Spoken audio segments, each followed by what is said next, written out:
Rice. So இப்போ நம்ம பார்த்துட்டு இருக்கிறது வந்து பார்த்தீங்கன்னா ஸ்குவிட் கேமோட கொலாபரேஷன். ஸோ அதில் வரதான் இந்த பனிக்குட்டி மாதிரி இருக்குல்ல, இது ஒரு பேக் பேக்கு ஆக்சுவலாக.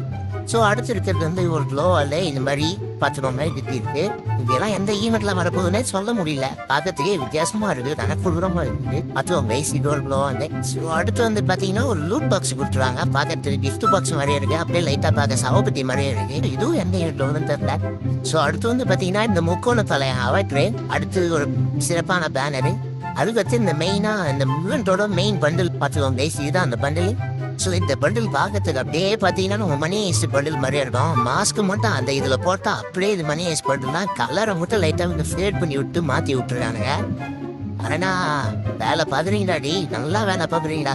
அண்ட் இதில் வந்து பார்த்தீங்கன்னா இது கூட இந்த மாஸ்க்லாம் டிஃப்ரெண்ட்டாக வரும் போல், அதை மட்டும் மாற்றி போட்டுடலாம் போல். இந்த பண்டலில் கூட நிறையா கொடுக்குறாங்க மாஸ்க் டிஃப்ரெண்ட்டாக பார்த்துக்கோங்க ரைஸ்.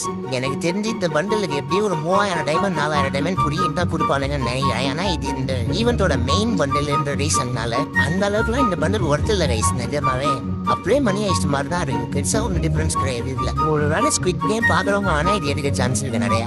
ஸோ அடுத்து பார்த்தீங்கன்னா இந்த ஈவெண்ட்டோட ஒரு முக்கியமான மேல் பண்டல் இது மோஸ்ட்லி எனக்கு தெரிஞ்சு ஃப்ரீயாக கொடுத்துருவானுங்கன்னு நினைக்கிறேன். ஏன்னா இது ஸ்குவிட் கேம்ல நிறைய பேர் காமனாக போட்டுட்டு சுற்றுற ஒரு ட்ரெஸ் இது ஆக்சுவலாக. ஸோ இது காமனாக ஃப்ரீயாக கொடுத்தாங்கன்னா நல்லா இருக்கும் ஆக்சுவலாக கேமில். பாப்போம் எப்படி எந்த ஈவெண்ட்டில் விடுறானுங்க.